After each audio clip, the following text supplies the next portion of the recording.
तो दोस्तों हम फिर से हाजिर हैं, लेकिन आज हम बात करेंगे T20 विश्व कप में टीम इंडिया की तैयारी कैसी है।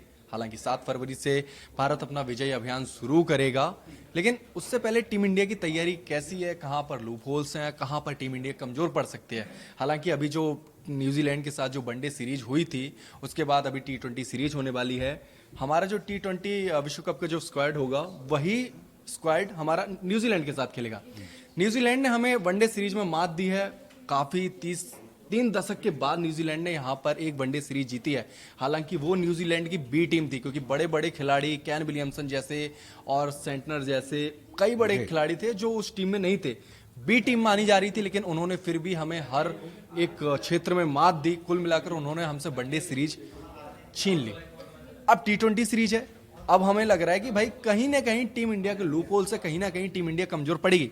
तो आज हम बात करेंगे अजीत, टीम इंडिया कहीं ना कहीं दबाव में दिखेगी, कमजोर पड़ेगी। हालांकि हमारे पास बहुत अच्छी टीम है, हम बहुत अच्छी टीम के साथ उतरे हैं, ऐलान हो चुका है, लेकिन टीम इंडिया को दिक्कत कहां पर आ सकती है? देखिए हिमांशु, अगर ये ओडीआई सीरीज की अगर बात करें तो कहीं ना कहीं टीम इंडिया के परफॉर्मेंस में बैलेंस नहीं था। मतलब आप बैटिंग देख लें, बैटिंग अगर ओपनिंग नहीं चला तो मतलब विराट कोहली से नीचे डाउन 3 नंबर 4 नंबर वाले प्लेयर्स, अगर केएल राहुल को छोड़ दे तो 3 नंबर 4 नंबर पे कुछ चला नहीं। अगर बॉलिंग की भी अगर बात करें तो देखिए स्पिन अटैक जो हम लोग का बहुत बेहतरीन है। हम लोग अगर भारत में कहें तो स्पिन अटैक सबसे बेहतरीन मानी जाती है। लेकिन ये न्यूजीलैंड ओडीआई सीरीज में ना काफ़ी फिसड्डी साबित हुई। तो रविंद्र जडेजा की बात कर लें आप या कुलदीप यादव की बात कर लें तो कुछ खास नहीं रहा। मतलब रन्स पे रन्स, मतलब विकेट के लिए जूझते नजर आए दोनों।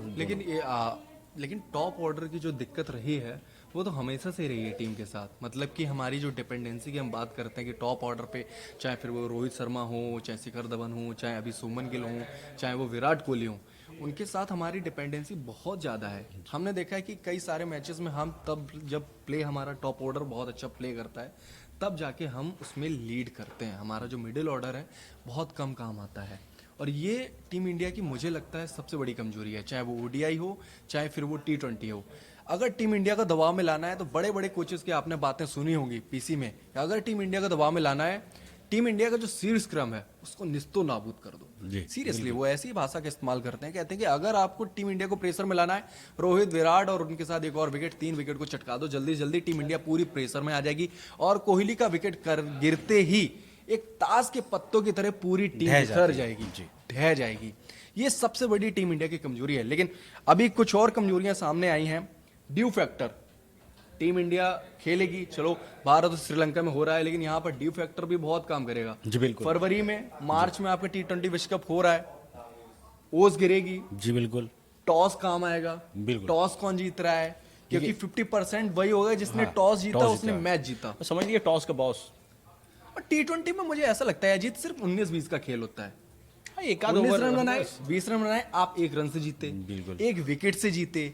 लेकिन यही फर्क डालेगा आपका ड्यू फैक्टर में। जी, ड्यू फैक्टर बहुत ज्यादा काम करेगा। क्योंकि जानते हैं हिमांशु, जब ड्यू फैक्टर काम करता है ना, तो जैसे पहले बल्लेबाजी करने वालों के लिए तो आसान होती है। फिर दूसरी टीम जब बैटिंग करने आती है तो ग्राउंड थोड़ी गीली हो जाती है, ग्रास भीग जाते हैं, गेंद गीली हो जाती है। और क्या होता है ना कि स्पिनर्स हो या फास्टर्स हो, उनकी इस जो ग्रिप नहीं बनती है बॉलिंग में, तो वो स्कीड करता है। अगर स्पिनर्स भी बॉलिंग अगर करें तो ग्रिप नहीं बनती है और स्कीड करता है वो हाथ से। तो जहां आप चाहेंगे लाइन लेंथ पकड़ने में आपको टाइम लग जाएगा। आप जहां चाहेंगे सटीक लेंथ पे वो गेंद गिरेगी नहीं, क्योंकि वो आपके हाथ से स्लिप करेगी बॉल। तो बैट्समैन को रन बनाने के लिए आसानी हो जाती है। तो अब देखिए, उसमें वो आउट हो जाए वो अलग बात है, लेकिन फास्टर्स के लिए भी ग्रिप नहीं बनेगा। जो लेंथ आपको पकड़ना है वो पकड़ नहीं पाएंगे, अच्छा, हाथ स्लिप करेगी बॉल। अभी एक और थी, एक रिपोर्ट सामने आई है जिसमें दिनेश कार्तिक ने बोला है कि डेथ स्पेल की प्रॉब्लम आएगी टीम इंडिया के साथ। मतलब कि जसप्रीत बुमराह हो गए या और भी कोई हो गए, उन्हें डेथ स्पेल की प्रॉब्लम आएगी। देखिए डेथ स्पेल की, देखिए जसप्रीत बुमराह के आप शुरुआत में ओवर कुछ खर्च करते हैं, डेड ओवर, देखिए हमें नहीं लगता है कि आपके साथ जी डेथ ओवर की अगर बात करें ना तो जसप्रीत बुमराह से बेहतर गेंदबाज मैंने आज तक नहीं देखा किफायती। हाँ, तो अब देखिए क्या है ना कि आप शुरुआती दौर में अगर विकेट नहीं निकालते हैं हिमांशु, अगर ऊपर के ओवरों में अगर आप विकेट नहीं निकालते हैं तो ये आप जसप्रीत बुमराह से 4 ओवर फेंकवा नहीं सकते हैं। T20 गेम अगर होगा तो ऐसा नहीं कि 4 ओवर खत्म करना है उनका।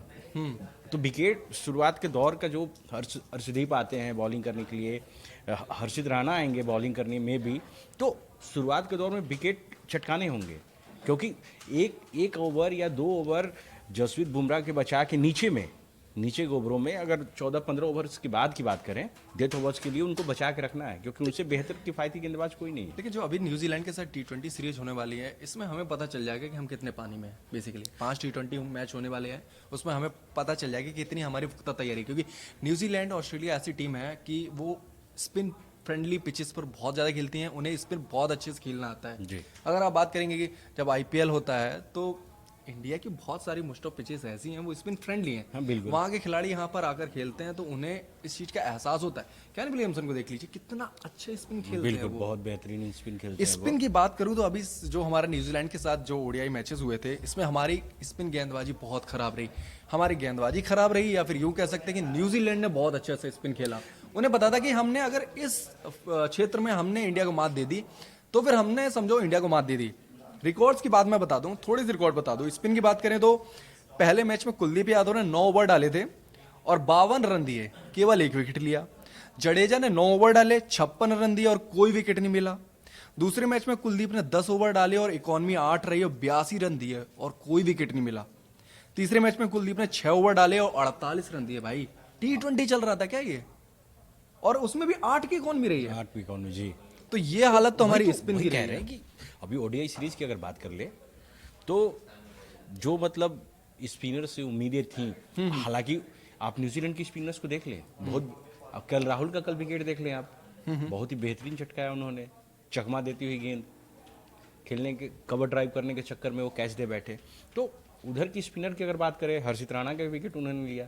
तो हर्षित राणा हालांकि वो गेंदबाजी में बहुत महंगे साबित हुए, बल्लेबाजी से बहुत अच्छा पहला 50 जड़ा उन्होंने। तो वो जो वेरिएशन चाहिए ना, अब बेहतरीन देखिए बैटिंग में आप रविंद्र जडेजा की बात करें तो ना बैटिंग में कुछ कर पाए ना बॉलिंग में कुछ कर पाए। बहुत खराब परफॉर्मेंस रही कल रविंद्र जडेजा अगर ऐसा लगा ही नहीं कि टीम इंडिया मैच जीतने के कोशिश कर रही लिए थी। कोशिश कर रही है। आप विराट कोहली की पारी देख ले, चलिए नीतीश रेड्डी विराट कोहली के साथ अच्छी पार्टनरशिप हुई, पार्टनरशिप हुई, लेकिन वो सही समय पर नहीं सही हुआ। नहीं, गलत टाइम पे आउट हो गए। हाँ। हालांकि उनको विकेट पर टिके रहना चाहिए था और रन्स भी चाहिए थे रन्स भी चाहिए थे। चलिए नीतीश रेड्डी के आउट होने के बाद KL राहुल भी बहुत जल्दी चले गए। फिर आज जडेजा आए, जडेजा को उनका विराट कोहली का साथ देना चाहिए था, वो भी पवेलियन लौट गए। फिर हर्षित राणा आए, हर्षित राणा ने विराट कोहली का बहुत देर तक साथ दिया, मैच को खींच के लाए थे। अजीत, एक चीज और है कि इस बार हमारे साथ रोहित या विराट नहीं होंगे। वही सबसे बड़ा फैक्टर है। आप चलिए मानते हैं कि आप जैसे बात कर रहे थे हिमांशु कि जैसे ओपनिंग साझेदारी नहीं चली जी। तो विराट कोहली एक किसी फैंस के भी दिमाग में होता है, चलो किसी भी एक नीचे बंदा है विराट यार, कोहली वो खड़ा है, है विराट तब तक। कोहली है, विराट हाँ। कोहली है तो मैच है। तो अब क्या है कि अब T20 है, वर्ल्ड कप आने वाले हैं, इस सीरीज की अगर बात छोड़ दे तो विराट कोहली ना हमारे पास रोहित शर्मा है ताबड़तोड़ बैटिंग करने के लिए, और ना ही विराट कोहली हैं कि अगर आपके विकेट गिर जाते हैं जल्दी में तो आके संभालेंगे पारी को और लंबी पारी खेलेंगे। तो अब जैसे जिम्मेवारी जो है अब KL राहुल पे आ गई है, नीतीश रेड्डी पे आ गई है, सूर्य कुमार यादव, सूर्य कुमार उनकी परफॉर्मेंस डाउन अगर है। सूर्य कुमार यादव की अगर पारी बैटिंग अभी बल्लेबाजी कहें तो आप पिछले सीरीज की अगर बात करें तो देख लें एकदम बिल्कुल भी कुछ नहीं है। भले हम वो सीरीज जीत गए, भले वो हम सीरीज जीते, कप्तानी के लेकिन रिकॉर्ड्स उनके अच्छे हैं, लेकिन हाँ, कुछ खिलाड़ी के तौर पर उनके रिकॉर्ड्स अभी बिल्कुल पिछले बेहतर 2 नहीं साल है, से अच्छे बिल्कुल नहीं हैं। बेहतर नहीं है। एवरेज उनका बहुत कम रहा है, स्ट्राइक रेट कम रहा है उनका काफी। बस जीतने का रिकॉर्ड अच्छा है, इसी के बेस पर वो कप्तान उनको है। कप्तानी दी गई है। लेकिन एक चीज और है कि हमारे पास रोहित और विराट का एक्सपीरियंस नहीं होगा, ये सबसे बड़ी कमी खलेगी हमारी टीम को। ग्राउंड में तो सबसे बड़ी कमी होती है। एक होता है कि चलिए कोई अगर कैप्टन थोड़ा प्रेशर फील करता है, बाई द वे विकेट नहीं मिल रही है आपको, जहां सोच रहे हैं वहां पे प्लेयर्स नहीं जमा पा रहे हैं आप, जो गेंदबाजी जिससे करवानी चाहिए थी। एक होता है कि अगर आपके पास कोई अगर ऐसा कैप्टन हो जो एक्सपीरियंस वाला हो, जैसे रोहित है, विराट है। अगर ODI की बात करें तो T20 में अब साथ रहेंगे नहीं, पिछले T20 वर्ल्ड कप के बाद उन्होंने सन्यासी घोषणा कर दी। तो सूर्य कुमार यादव के लिए ये भी बहुत बड़ा फैक्टर रहेगा कि आपको एक एक डिसीजन ना बहुत फूक फूक के लेने पड़ेंगे, सोच सोच के लेने पड़ेंगे। अभी पिछली सीरीज हमारी साउथ अफ्रीका के साथ हुई थी जी। मैचेस हुए थे, हमने धर्मशाला वाले में उससे पहले तो काफ़ी ज़्यादा हमने एक चीज़ देखी है कि टीम कॉम्बिनेशन, हमारी टीम तो बहुत अच्छी दिखती है दिखने में। आपने जो जिस टीम का ऐलान किया था T20 वर्ल्ड कप स्क्वाड के लिए, दिखने में टीम बहुत अच्छी है, बड़े बड़े सितारे हैं उसमें, नाम है, लेकिन experience player I don't know कोई है, ठीक है, रोहित विराट तो है ही नहीं। लेकिन टीम कॉम्बिनेशन की बात करते हैं तो हमने देखा कि टीम इंडिया, हमने 20 मैचेस की बात करी कि जो पिछले 20 मैच थे सूर्य कुमार यादव की कप्तानी में थे, उसमें से ज़्यादातर टीम इंडिया ने जीते, लेकिन 2 मैच थे ऐसे जिसमें से उसमें स्कोर 200 के पार गया। जी एक में टीम इंडिया सुपर ओवर में जाकर जीती और एक में टीम इंडिया हार गई। जी। आपको क्या लगता है कि कोई जो मैच है, चाहे वो इन फ्यूचर मतलब वर्ल्ड कप में न्यूजीलैंड के साथ हुआ या ऑस्ट्रेलिया के साथ हुआ, 200 के पार स्कोर किया, हमारी टीम कैसी परफॉर्मेंस करेगी? टीम बहुत अच्छी है बेसिकली, देखिए 200-250 का स्कोर उनके लिए कुछ बड़ा नहीं है। आप अगर बैटिंग ऑर्डर की बात करें हिमांशु, तो देखिए आपके पास अभिषेक हैं, तिलक वर्मा हैं, सैमसन है। तो देखिए क्या है ना कि जैसे आप एक टारगेट सेट करना और एक टारगेट अचीव करना, दोनों में अंतर है। अगर आपको टारगेट सेट करना है तो आपको उसकी अनुकूल बैटिंग करनी पड़ेगी, विकेट भी नहीं गिरे, साझेदारी थोड़ी लंबी हो, थोड़ा एक 6 ओवर तक में 50-60 रन आ जाए आपके पास। तो अब टारगेट अचीव करना है तो उसमें आपको विकेट भी बचानी है और टारगेट अचीव करना है। हमको दिख रहा है नंबर्स, तो नंबर्स को चेस करना है हमको। तो बल्लेबाजी उसी हिसाब से, विकेट भी नहीं गिरे और रन्स भी आए। हालांकि ताबड़तोड़ बैटिंग करते हैं अभिषेक शर्मा। तो देखिए क्या है ना कि चलिए आप टारगेट चेस कर रहे हैं तो वो टीम पे प्रेशर आ जाएगा। टीम कॉम्बिनेशन बात करते हैं ना, जैसे कि आपको 200 का स्कोर मिल गया, हमने पिछले साउथ अफ्रीका के साथ एक मैचेस में देखा था, जी। जैसे ही ऊपर से एक विकेट गिरा था, टीम मैनेजमेंट ने तुरंत ही अक्षर पटेल को भेज दिया, और अक्षर पटेल हालांकि स्पिन के खिलाफ बहुत अच्छा खेलते हैं, बहुत अच्छी बल्लेबाजी करते हैं, लेकिन उस टाइम वो बहुत ज़्यादा प्रेशर में थे और जल्दी से जल्दी आउट होकर वो चले गए। तो टीम कॉम्बिनेशन क्या रहेगा, मैनेजमेंट क्या डिसाइड करेगा, वो ज़रा देखने वाला होगा कि आप किस नंबर पर किसको भेज रहे हैं, क्योंकि मुझे ऐसा लगता है कि उसमें ज़्यादातर खिलाड़ी, देखिए हिमांशु, अगर ये आप ऑर्डर्स की बात करें तो एक इंटरव्यू में रोहित शर्मा ने कहा था कि ऐसा नहीं कि अगर हम ओपनिंग कर रहे हैं या मैं अगर ओपनिंग करने नहीं चाह रहा हूं तो मैं 6 डाउन पे चला जाऊं, 7वें डाउन पे चला जाऊं, 4थे डाउन पे चला जाऊं, ऐसा नहीं होता है। वो ऑर्डर फिक्स होता है ना, उस ऑर्डर पे उस खिलाड़ी को जाना चाहिए और उसको परफॉर्मेंस देना चाहिए। अब चलिए आप जैसे बात करें कि अक्षर पटेल को भेज दिया गया, अक्षर पटेल कुछ खास नहीं किए, चलिए उस दिन उनका दिन नहीं था, बॉलिंग में भी काफ़ी पिटाई हुई थी उनकी, तो एक होता है प्लेयर्स का दिन नहीं था। लेकिन ऐसे आप तुरंत ही ऑर्डर चेंज करेंगे ना, तो एक होता है ना कि जो सेट बैट्समैन है, अब चलिए तिलक वर्मा की बात कर ले, अब उनको ओपनिंग तो नहीं भेज सकते क्योंकि वो सेकंड डाउन उनका फिक्स है, उसको पता है। आप एशिया कप के फाइनल मैच को देख लें, पेशेंस और बहुत शानदार बैटिंग, मतलब उन्होंने परफॉर्मेंस बहुत अच्छी थी उनकी।